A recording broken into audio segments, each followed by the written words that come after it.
I think the best way to explain it is actually experience it. You need to put on the headset, you need to dive into the metaverse and experience it yourself to get an understanding of what it is and to get rid of the fears you might have of the metaverse and of where it's going, because I can understand that it's still, for many people, it's still kind of a black box because you don't know what it actually is until you've experienced it.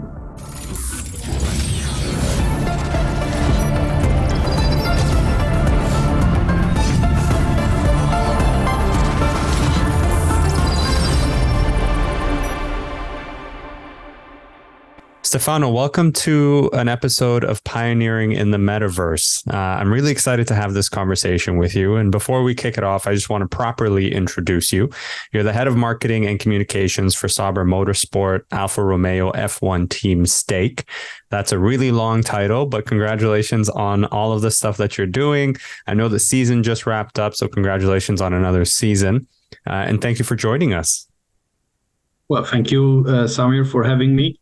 I'm looking forward to talk about the metaverse and everything we do together with our partner, Everdome, in that space. And yeah, lucky, finally we made it to record the podcast, because it was a bit a hassle to get here, but we made it.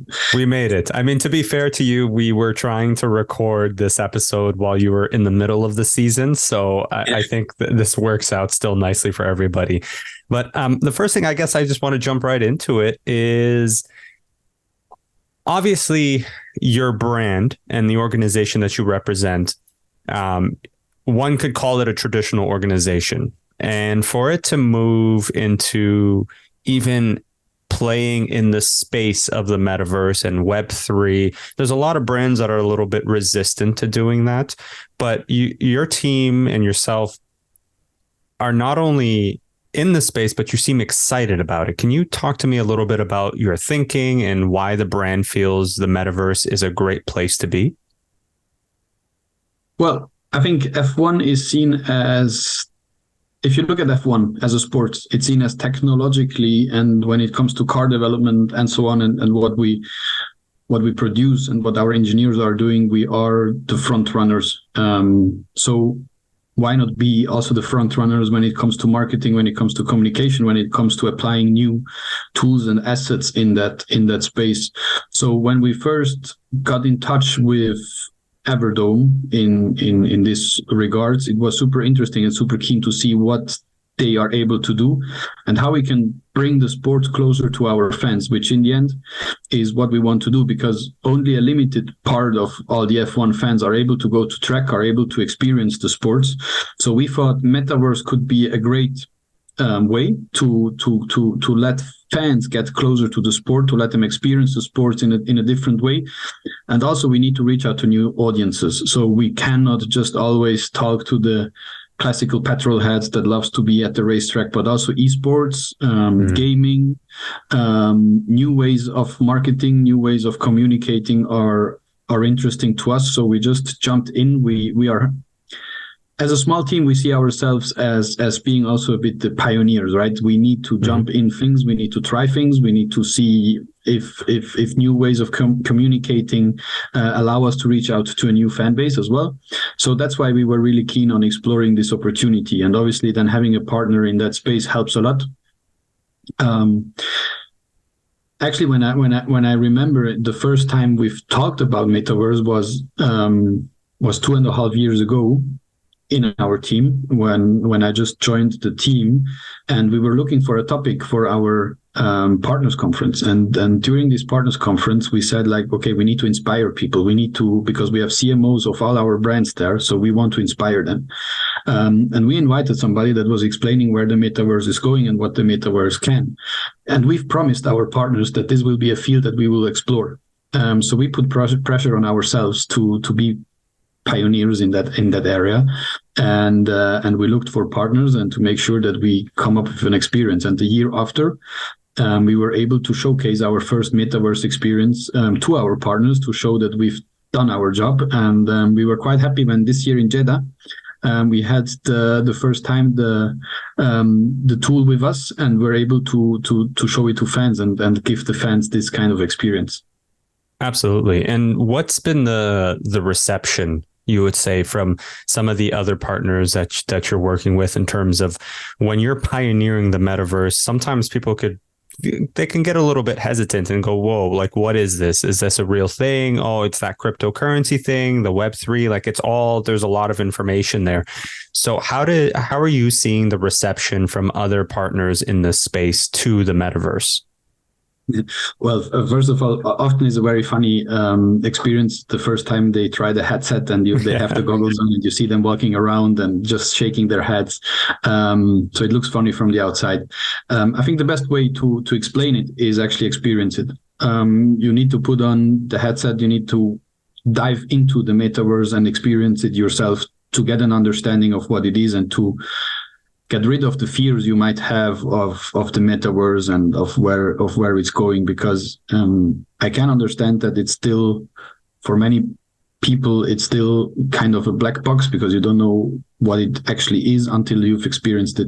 That's why it was important to us to really have the showcase with us and to be able to show it to fans as well as to our partners, so they can feel it and they know what the opportunities are, because this is when you see, or this is when you get creative, and this is when you get the ideas and the inspiration of how you can apply it to your brand or to your for your needs.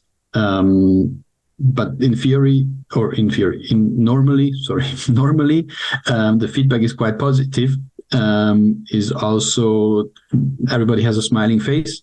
It's a new experience to all of them, as it's maybe the first time that they really experienced this VR experience. So from everybody, and then the nicest thing actually is that when they put down the headset, they start talking to you about ideas, about what you could do, how you could apply it, and so on and so on. And this is when the fun part starts for us, as well as for Everdome, as well as for our partners. Then is when the fun part starts, because then you start brainstorming and then you start coming up with the creative and nice ideas and start exploring opportunities.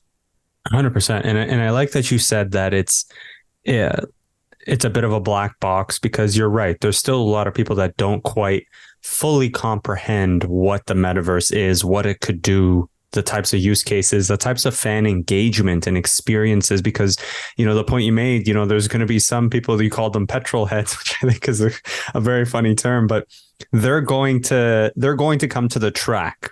But there's a very small number of people who will go to every race or go to as many races as they can. There's a lot of people who want to watch it because the races are happening all over the globe. And one of the things that the metaverse can do is essentially bring that experience to their homes, no matter where they are in the globe. And seeing the people experience it, I think, is something that will significantly help more further adoption, really and truly. And I'm wondering, from your perspective, what was, when you first experienced the VR metaverse, sort of, you put the headset on, you experienced it for the first time, what was the first thing that came to your mind after that? A good question, because it was a long time ago. But the first time I put it on, I think, well, you feel like to be in a video game, right?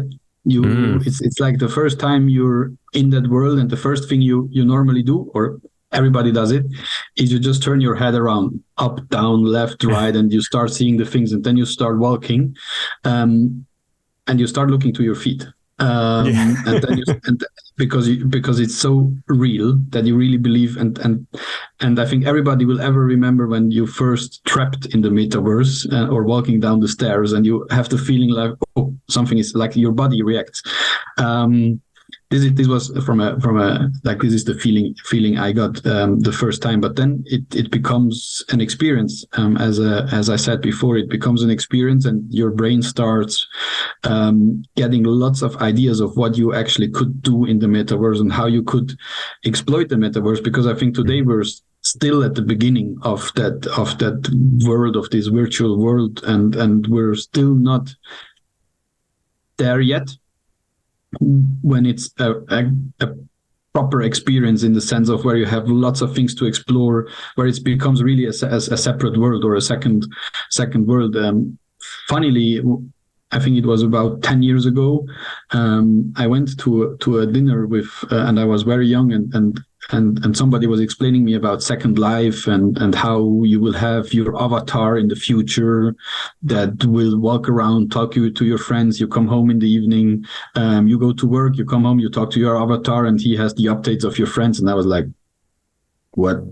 And this is the first time when I've experienced the first time I had to think back to that meeting in that restaurant, or that dinner in that restaurant. And I said, like, now it's becoming reality. Now it's really I can become an avatar in a second in a virtual world, and I can just do experiences that I might not from my desk, from my home, from my couch, and can just experience an F1 garage, or can walk through an F1 factory, or can walk through an event.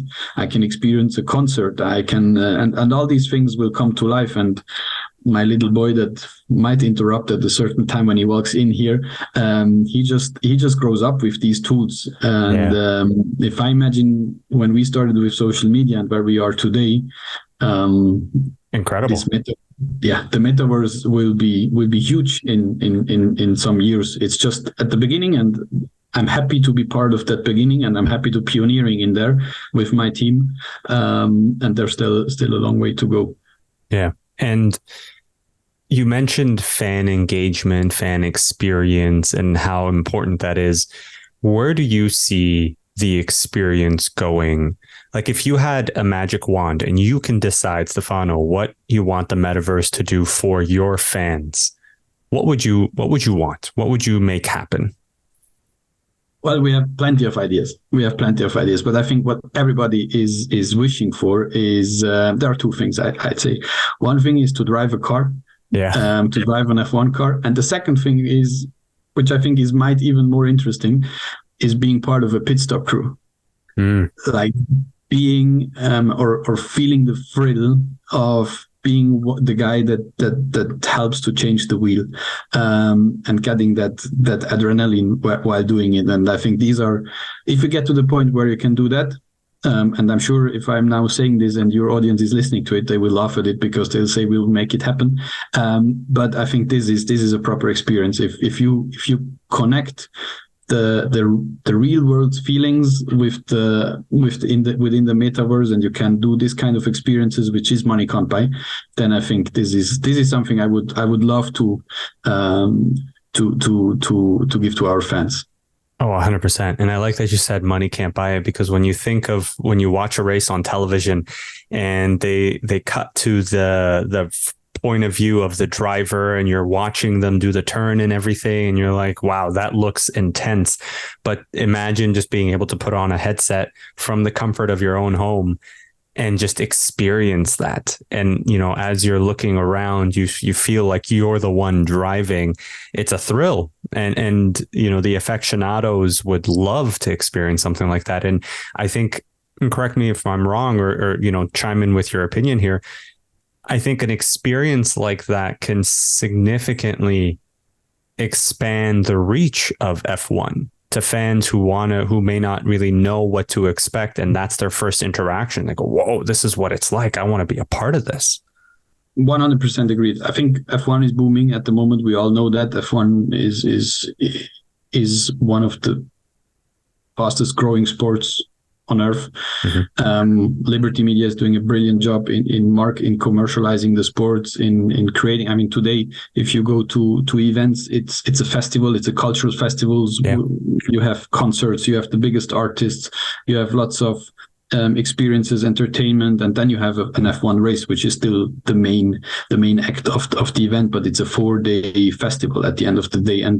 But I think we shouldn't stop here, because you always have to reinvent yourself. You always have to reach out to new audiences, and I think especially I see my two brothers. One is 3 years younger, the other is 6 years younger. So they're more into the gaming community than I am. I was never a gamer, but they are, and they never let me game because I was always losing. And then I screwed up. I screwed up their ratios and stuff. So I was never allowed to. Those ratios are important. Yeah, I was never allowed to play with them.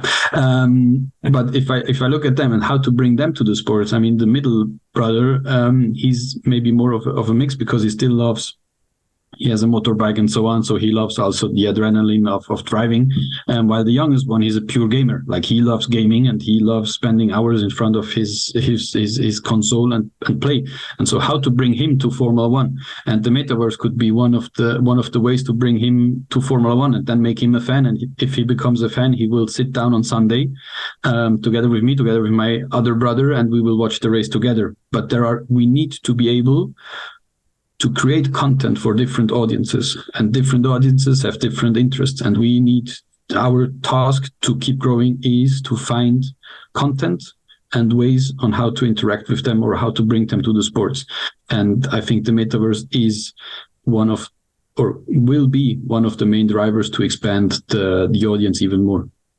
That's incredible. And I think that's such an interesting point, because that experience piece is what will help capture the new audience, and the different types of content, because there's so many unique wants. I mean, I can imagine there are people that come to the festival that you called it, because it really is a festival. When I was in Abu Dhabi in 2022 for the race,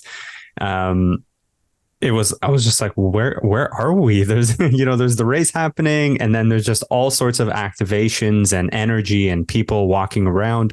And so you're right, it's definitely a festival, but having different types of content to satisfy different types of users and fans, I think will be super important, because not everybody, I definitely want to experience the driver piece, but not everybody will want that. Some people really want, like you said, the pit stop piece. Some people want to know what it feels like, watching the race as if they're right standing on the track, almost, type of thing. Like, they want that exhilaration. So seeing different types of content for different types of users, I think, to your point, is very important. Yeah, 100%. And also the metaverse even has the potential to talk to the, let's say, classic motorsports fans. Imagine you can follow a race for the first time out of a car. Like, you can choose Michael Schumacher's race in I don't know where, and you can just sit in his car and follow the race like he experienced it. And this is just bringing you a new layer of experience to the sport. So again, I think we're still at the beginning of metaverse and all the experiences we can do. But I think that's where it has, or hopefully where it will end up being. Yeah, absolutely. And to go back briefly to the brand element. So for your brand and the team, and for F1 as a whole, this is a new foray into a whole new space and a new unique way to engage more people and expand the reach of your product, because every brand ultimately is selling a product in some way, some shape or form, right? The F1 races are fantastic, but if nobody comes to watch, if nobody buys, seats, then you're not getting anything out of it. So you definitely want to increase the reach and the engagement, the eyeballs. And we are definitely seeing that the sport is just booming globally. And imagining as well, like the Netflix series that came out that really helped propel some of that, the ability to almost experience and be in the room as some of these things happen, I think is such a fascinating way. And you can create so many different opportunities for your fans to engage. I'm wondering, when the partnership started between Alfa Romeo and Everdome, what was that experience like? Particularly from your perspective as a traditional brand, sort of venturing and pioneering into something. And the word pioneering is super important, because it really is that. This is still, like you said, very new, very young. So to pioneer something like that, what was that experience like? It definitely helped that we've met quite early in person. So when I met Jeremy, Arthur, at that time, Bali, it was quite helpful, because they gave us, for us Metaverse, yes, we knew what it is. We had our ideas on how we can develop experiences in there and what we could do. But obviously it was super helpful to have skilled experts in that field already that were able to guide us and that were able to show us the direction, and that were also very open to ideas, because they didn't came in and said like, this is the experience we want you to do, and this is what so it was not a out of the drawer solution and let's just do what we've always done and do something simple. They really listened to us, and they wanted to create something with us, and for us, it was, and it still is, very helpful that we have the experts there, where we can just challenge them, they challenge us, and together we start exploring the metaverse and exploring the opportunities and exploring the way how to apply the metaverse, because also we had ideas that now today we know that they didn't work, but I think it is okay, because it's in pioneering. You also need to do mistakes. If we wouldn't do mistakes, I think we wouldn't try enough. So we've tried several ways, and sometimes we had to say like, okay, let's go back to square one and restart. But it was really impressive to see how the team was working with us, how they were willing to listen to us, and how they were willing to try to find our solution, or the best solution for us. And this was impressive. And I think this is why this partnership is still going on, and it's still very, very successful together. We just met again in Abu Dhabi, and we've and it's always fun to then look back to day one, if you want to day one, and to laugh about it, because where we are today, and it's just 2 years, if you think, it's just 2 years later, and the world already in particular in that space turned upside down. So today you have completely other opportunities that we had when we started. It's a bit the same as that is now happening with AI, and when we started talking about AI, and how we use it today, and how we've looked at it 6 months ago. So I think the best thing was actually really they let us explore it, they let us try it, they were willing to do mistakes with us, they were willing to do to rethink things with us, and this is what makes a partnership valuable to us, because in the end we are all striving for the best result. Absolutely. And I like that you said willing to make mistakes, because when you're pioneering something new, you're going down a road and you don't exactly know how it's going to go. You're sort of learning as you go, and you're going to make mistakes. And I think, perhaps there are some traditional brands out there who might be afraid of the potential to make a mistake, because they don't quite know what it is. You always have that, if you've seen that chart where there's always a small percentage of early adopters and pioneers, and then the next batch of people are the ones who are like, okay, how did it go for those pioneers? We'll try it now. And then you have the ones that are waiting all the way to the end until they think everything is perfected. And there's a lot of risk sometimes when you're the first pioneer, because you don't know what to expect. But when it works out, like you said, 2 years later, you look back and you go, oh, look at where we started and look at where we are today. It's a nice story arc to see it that way. Yeah, and I believe this is what we have to be as an F1 team. This is how this platform has to be used. And this is how many companies actually use the platform F1. They come here to pioneer because we have the ability to be quick.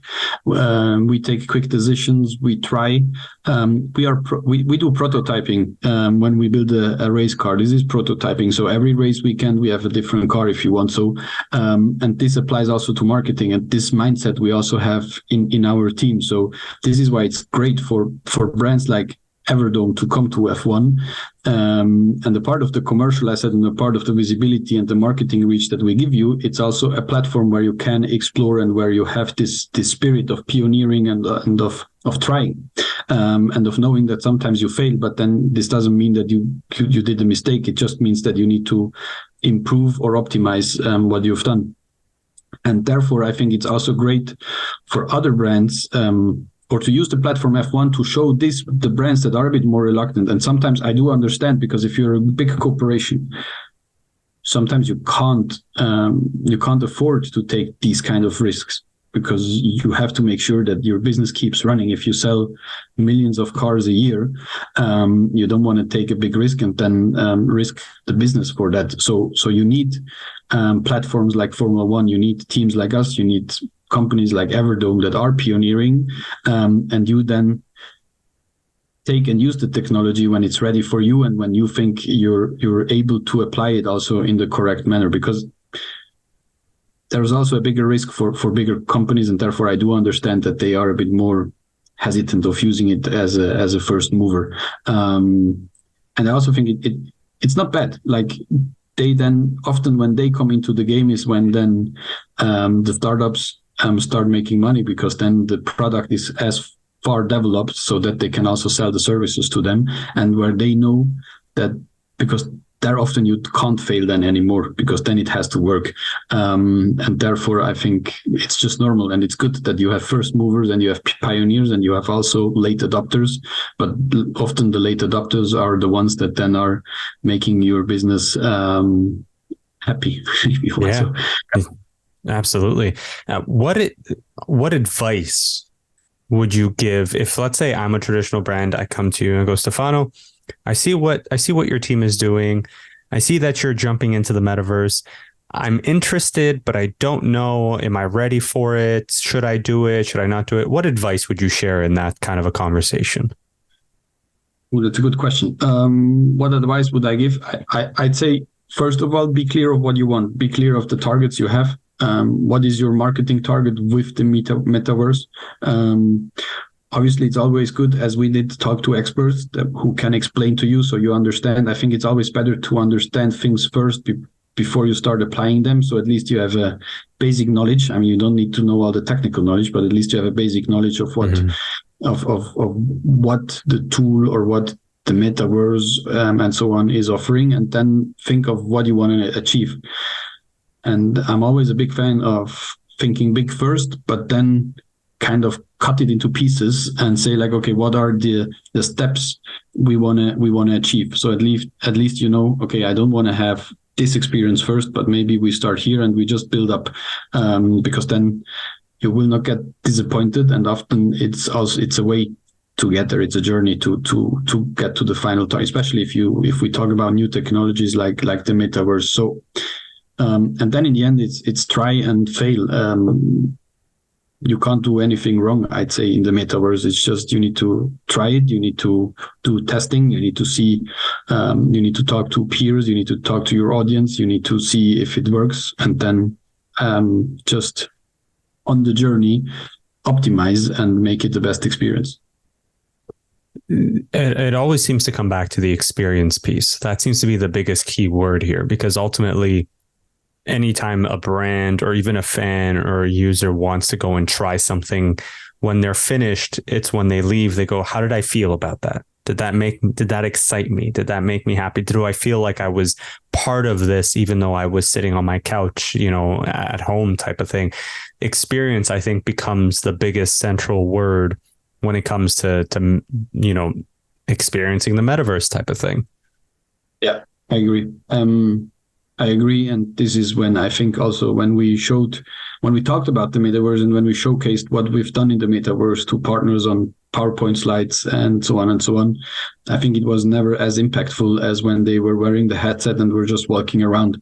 And even though sometimes, I mean, again, for some it's a wow experience, for some it's something they say like, okay, it's nothing for me, but still, this was the moment they understood what the metaverse is, and how you can use it. And therefore, I think experience is key when it comes to developing a metaverse, or developing also activations, experiences, and so on in a metaverse.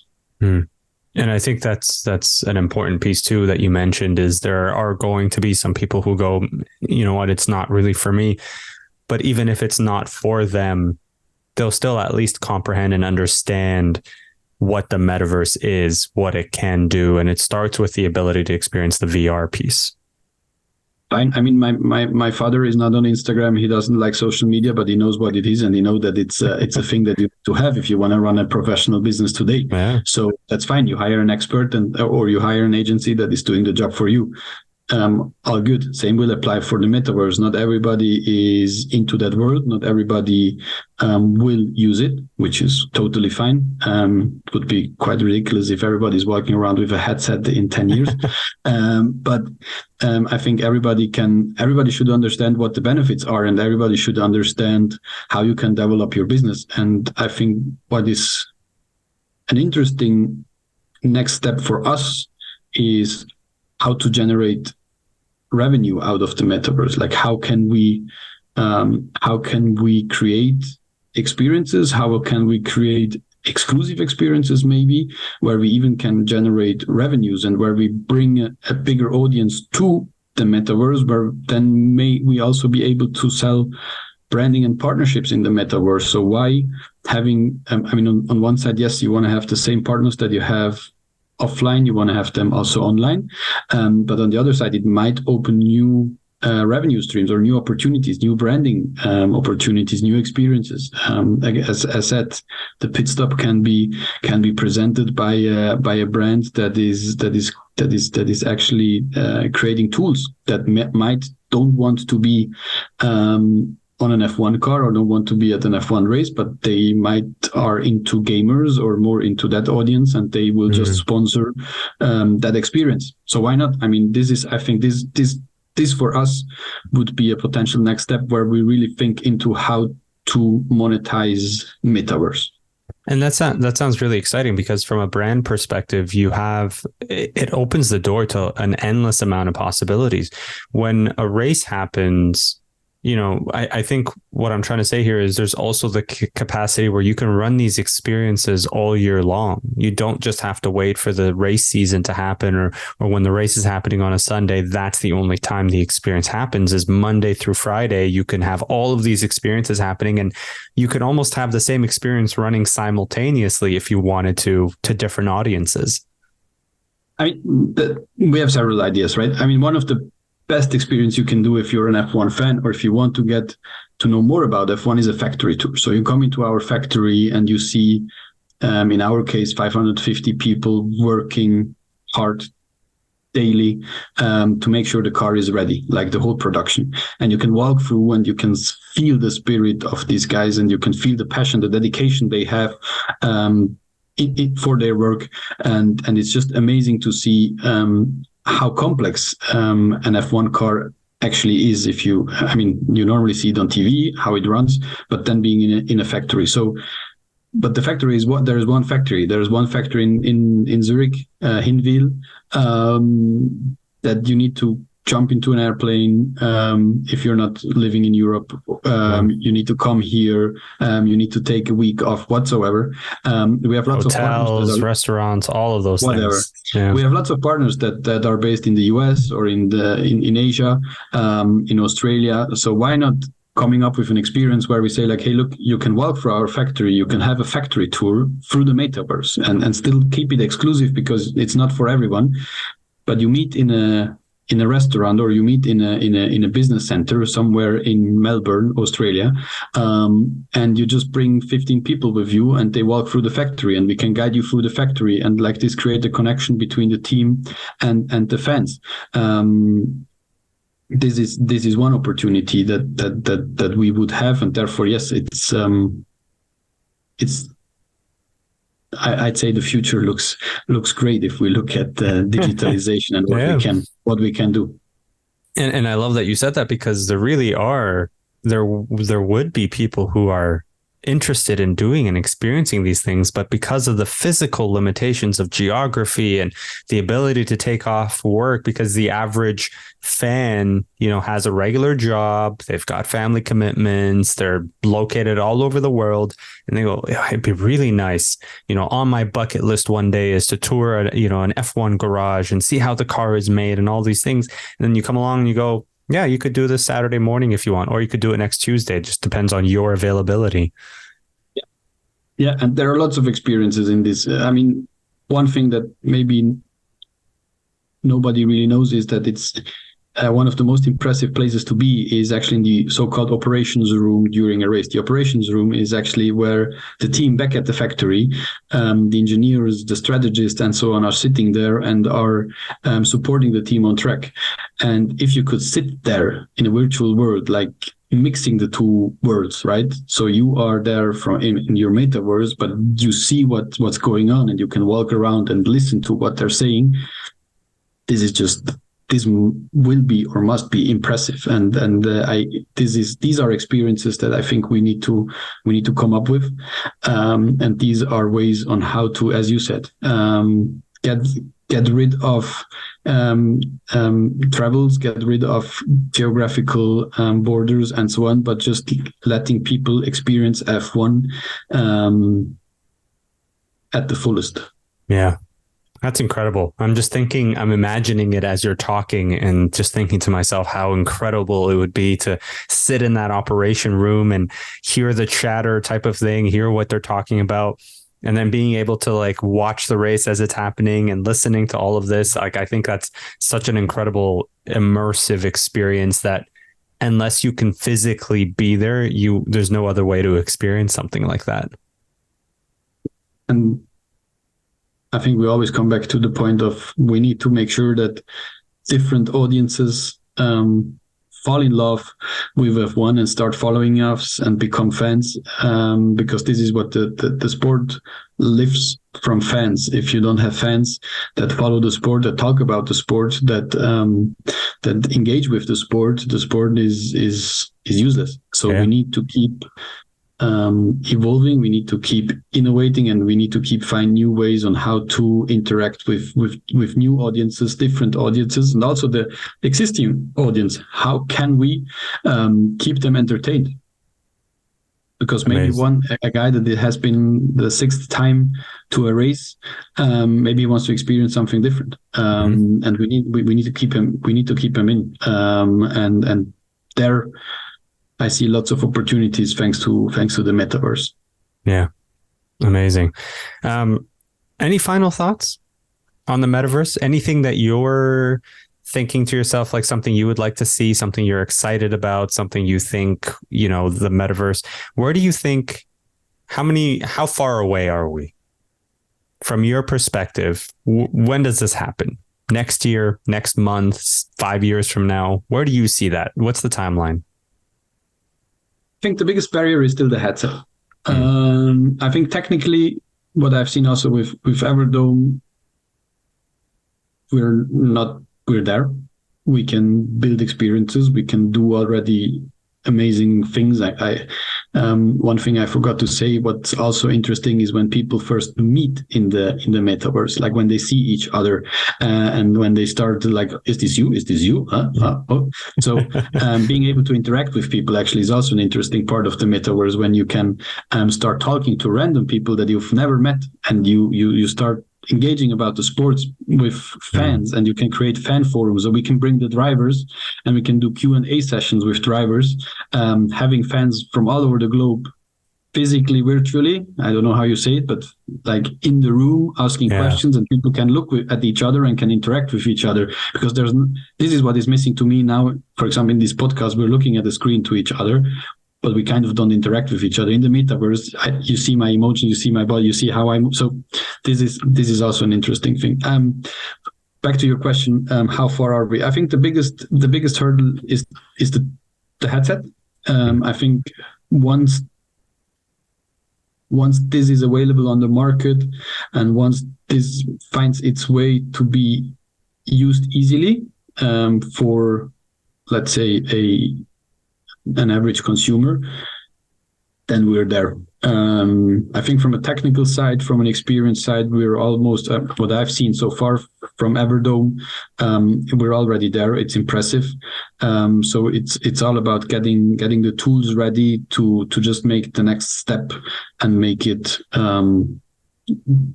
publicly available if you want. Yeah. So I think this is the biggest hurdle now to take for everybody. This is the challenge that we're facing there. Once this is done, and this is hard to say because I can't predict when the hardware is there. Maybe the hardware also needs to become a bit smaller because it's still a bit smaller, I think, for sure. Yeah, it is a little bulky, and even the one that Apple is releasing, when you see it in the videos, it still looks pretty big. I'm quite curious to see that in real life. As you might know, our car was in the keynote when they presented the Vision Pro. So we're quite keen to see that live and to put that the Vision Pro on and to see it. So yeah, let's see. Maybe Apple is the one making it happen again. That Metaverse becomes tangible for everybody. I think that this is the last hurdle to take. I think from an experience point of view, as said, what I've seen from Everdome is pretty impressive. It's whoever we showed the experience to was amazed by it, was blown away. So I think from that part, we're there. Now we need to bring people on the platform. We need to make sure people use it. This is the biggest hurdle. Once this is done, I think, as we've discussed the last half hour, the opportunities are endless. Endless, yeah, absolutely. I completely agree with that. And the piece about the physical headset, I was going to mention, I think it's Ray-Ban and Meta that have those sunglasses now that you can record and see things in AR, so augmented reality. And I think we're slowly moving in that direction. Hardware is usually the last part to catch up to software. I think from a software perspective, to your point, we're there. We've moved in that direction, and it's consistently picking up speed. With the introduction of AI, I think it significantly helps boost the speed and the rate at which some of these things get built. And then hopefully the physical component will come in where, it's just like putting on a pair of sunglasses or something, and you and I feel like we're sitting in the same room having this conversation. Yeah, exactly. And I think, and this is why I have biggest respect from Everdome and companies like Everdome, because they know they're maybe 2-3 steps ahead of the time. They know that there have some limitations.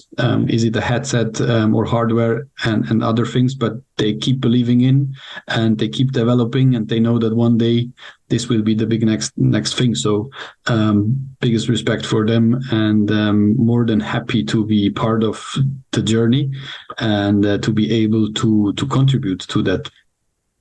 Amazing. Thank you for saying that. We really appreciate it here at Everdome. And I really appreciate your time, Stefano. Thank you so much for sharing that with me. Thank you. You're a very busy man, so I'm glad we were able to have this conversation, and I wish you the best of luck with all the work that you're doing with next season. And I'm so excited to see how you and your team continue to push and pioneer in the metaverse, and super excited about being a part of that. So thank you so much. Thanks to you, and say hi to the team. Absolutely, I will. Thank you so much. And thank you everybody for listening to this episode of Pioneering in the Metaverse. Thank you.